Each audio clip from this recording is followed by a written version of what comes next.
Bismillahirrahmanirrahim. Assalamualaikum warahmatullahi wabarakatuh. Saya Huzairon di sini akan menjelaskan tentang beberapa dampak dari eksploitasi sumber daya alam terhadap pembangunan berkelanjutan apabila dilakukan secara berlebihan, seperti itu. Seperti yang kita ketahui bahwa sumber daya alam secara garis besar terbagi menjadi dua, yaitu sumber daya alam terbarui dan sumber daya tidak terbarukan. Nah, pada saat ini mungkin kita akan fokus kepada sumber daya alam tidak terbarukan, karena mengingat bahwa sumber daya alam yang tidak terbarukan tersedia secara terbatas di alam dan membutuhkan perhatian lebih oleh manusia karena proses regenerasi dan uh, pembuatan kembali dari alam itu sendiri membutuhkan waktu yang sangat lama, seperti itu. Di Indonesia sendiri kita tahu bahwa memiliki potensi sumber daya alam yang sangat banyak dari berbagai lini sumber daya alam, seperti itu. Seperti salah satunya adalah hutan, yang kita ketahui bahwa Indonesia sendiri diketahui secara luas bahwasanya Indonesia adalah salah satu negara dengan luas hutan terbesar di dunia, negara tropis, seperti itu kan. Kemudian ada lautan, lalu kemudian barang tambang seperti misalnya emas, batu bara, minyak bumi, dan lain sebagainya. Dan tidak ketinggalan beragam fauna dan fauna endemik Indonesia yang sangat beragam dari barat hingga ke timur Indonesia. Lalu kemudian seperti kita tahu, kita mesti menjaga sumber daya alam itu sendiri, karena seringkali sumber daya alam itu sendiri dieksploitasi secara berlebihan. Kerusakan sumber daya alam karena dieksploitasi secara berlebihan akan semakin bertambah seiring bertambahnya waktu. Kita, manusia, perlu menemukan jalan keluar atas kondisi ini agar nantinya sumber daya alam ini dapat bertahan hingga ke generasi-generasi berikutnya.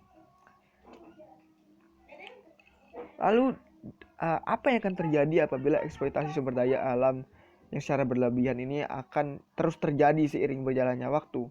Dampaknya sangat luas dan sangat banyak. Seperti misalnya krisis ekologi, krisis lingkungan yang nantinya tentu berdampak kepada keberlangsungan manusia itu sendiri. Lalu kemudian pencemaran atmosfer, berkurangnya lahan, dan juga kepunahan dari beragam spesies flora dan fauna. Dan tentu kita tidak ingin adanya dampak ini terjadi nantinya. Nah, kemudian apa solusinya? Solusinya adalah dengan melakukan pembangunan berkelanjutan. Pembangunan berkelanjutan dalam artian merencanakan kemudian bagaimana cara menjaga sumber daya alam ini agar nantinya dapat bertahan secara lebih lama di ke generasi mendatang. Pembangunan berkelanjutan sangat dibutuhkan untuk menjaga keberlangsungan sumber daya alam itu sendiri. Meskipun sumber daya alam tidak terbarui, itu membutuhkan proses yang sangat panjang untuk dapat tersedia kembali. Begitu pula dengan flora dan fauna dan lain sebagainya. Ini tentu harus menjadi salah satu hal yang mesti diperhatikan lebih jauh lagi oleh manusia itu sendiri, oleh kita, seperti itu. Walaupun kita tahu bahwa teknologi dan globalisasi menuntut manusia untuk terus berkembang, untuk terus maju dan berkembang, tapi kita bukan berarti kita harus mengesampingkan fakta bahwa kita mesti menjaga lingkungan itu sendiri agar nantinya dapat diteruskan ke generasi berikutnya. Berkembangnya manusia hingga seperti saat ini tentu sudah banyak hal yang dilakukan dan dikorbankan, baik itu dari segi inovasi, kemudian pemanfaatan sumber daya alam, pemanfaatan sumber daya manusia, seperti itu.